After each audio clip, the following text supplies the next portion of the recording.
Ce week-end, je me suis dit qu'il était temps de finir ma robe Gypsy Yeoman de couture générale.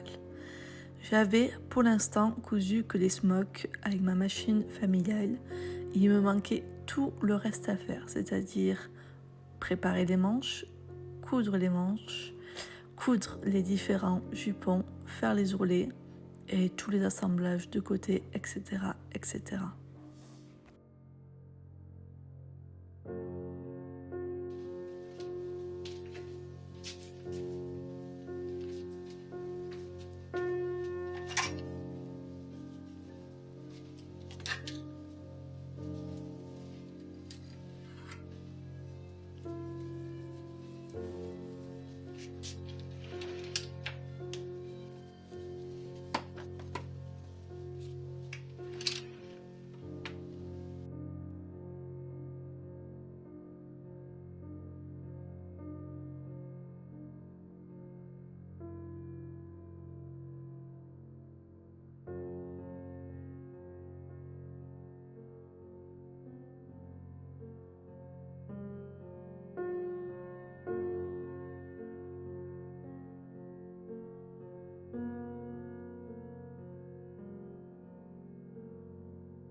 Sur cette robe, la couture du corsage devant et dos au niveau du côté est vraiment entre guillemets pénible à faire parce qu'il y a tous les fils des smocks qui sont là, qui se mettent dans la couture, et en plus dans tout ça, mon tissu s'effiloche énormément. J'avoue que ces coutures-là ont été un peu galères à faire pour être sûr que je prenne les smocks dans la couture pour pas que ça se défasse avec le temps.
J'ai dû ressortir ma machine familiale parce que au niveau des manches, il y a aussi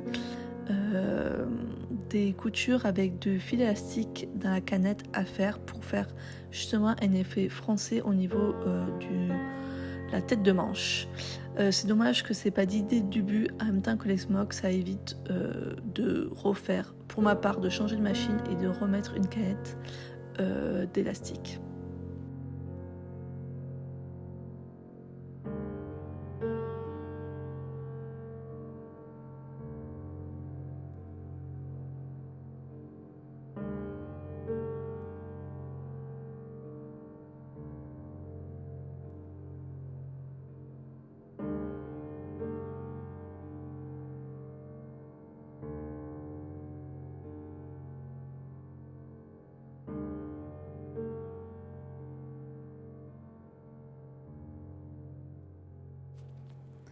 L'essayage du haut de ma robe sur mon t-shirt n'est pas l'idéal, mais en attendant, au niveau taille, c'est parfait. Je suis pas du tout convaincue par le choix de tissu pour cette robe, je le trouve un peu trop rigide. J'ai un peu peur pour la suite de la robe, j'espère que ça va bien aller.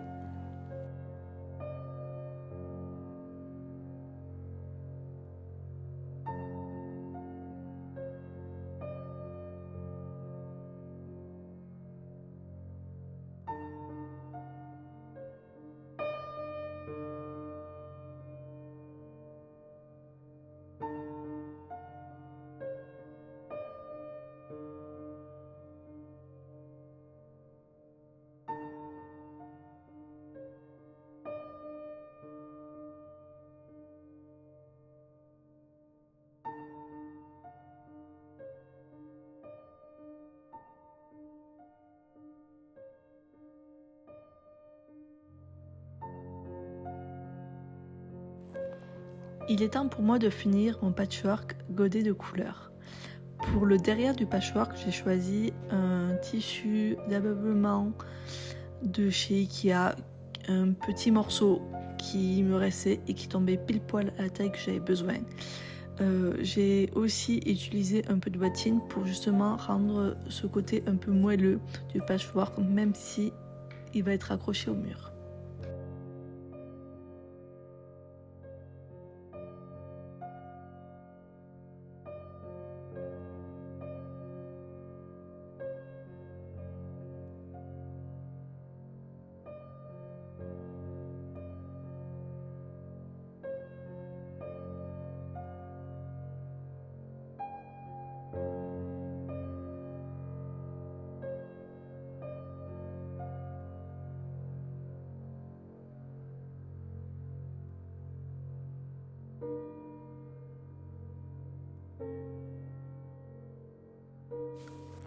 C'est parti pour quilter le patchwork. J'ai décidé de le faire à la machine industrielle parce que je vais faire que des lignes droites, je vais pas faire un piqué libre, donc il n'y a pas de souci que les griffes de la machine soient là. J'ai décidé de faire en fil blanc et je vais faire les lignes horizontales et verticales du patchwork pour bien séparer chaque petite couleur pour que ça ressemble vraiment à des petits godets de couleurs finis comme dans une petite palette d'aquarelle.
on voit bien que mon patchwork n'est pas parfait parce qu'il y a un côté qui gondole par rapport à l'autre.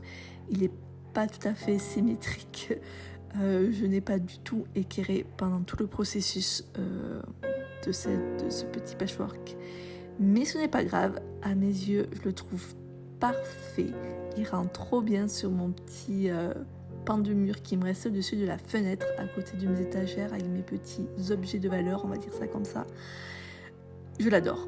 Il rend, voilà. Je suis trop fière de ce que j'ai fait avec ce kit du nuancier de Art Gallery Fabrics. J'aime beaucoup et j'ai l'impression d'avoir une palette d'aquarelle accrochée à mon mur.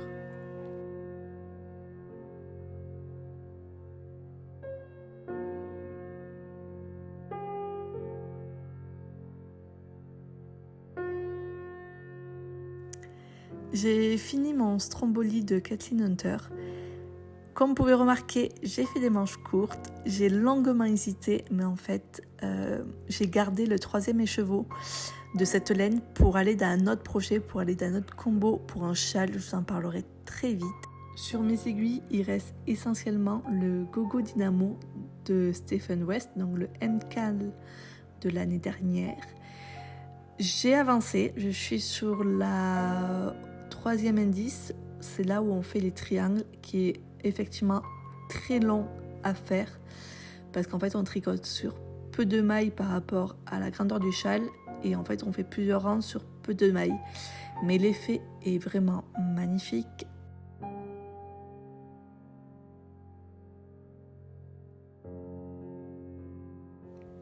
Ça y est, nous sommes le début d'automne et je peux enfin sortir ma déco d'automne.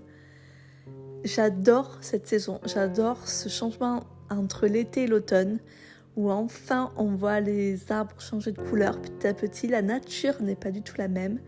Même si c'est moins fun, les jours raccourcissent, j'aime bien parce que ça fait très cocooning. Donc je suis hyper heureuse que nous sommes enfin en automne. Je n'ai pas énormément de décoration par rapport à l'automne, mais ça me va très bien comme ça. J'ai acheté tout ça l'année dernière et quelques années d'avant. Dans l'idée, j'aimerais au fur et à mesure me créer avec mes petites mains de la déco en couture, en tricot, crochet, patchwork, peu importe, et me fournir d'avoir un peu plus de déco. Mais pour l'instant, on va faire avec ce que j'ai dans la petite boîte. Donc des petites citrouilles, des petits champignons, des petits animaux à mettre par-ci par-là sous des étagères. Je vous montre tout ça.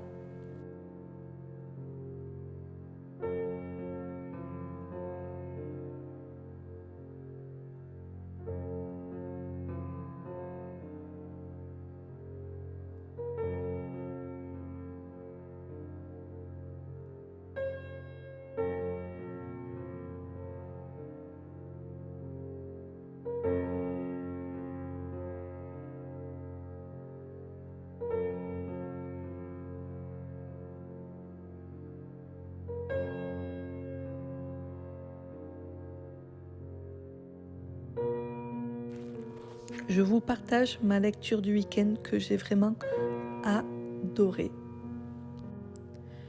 Le cercle des derniers libraires.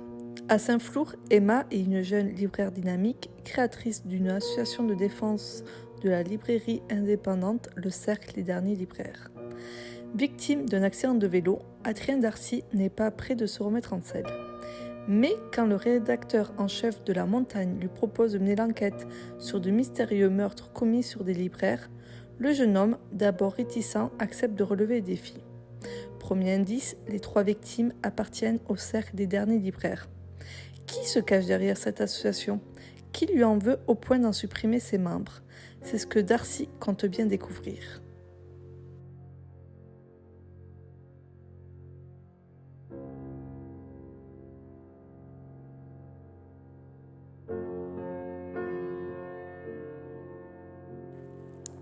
Je me suis dit que quand même, pour finir ce petit vlog, j'allais vous montrer la nouvelle palette de mon prochain projet patchwork. Pour l'instant, je vous en dis pas plus, on garde encore un peu le suspense. J'espère que vous aimez aussi cette palette, que franchement, je trouve qu'elle va très bien avec le mood automne. Je pensais qu'elle était un peu plus printanier, mais pas du tout. Ça va trop bien. J'ai tellement hâte de commencer ce projet.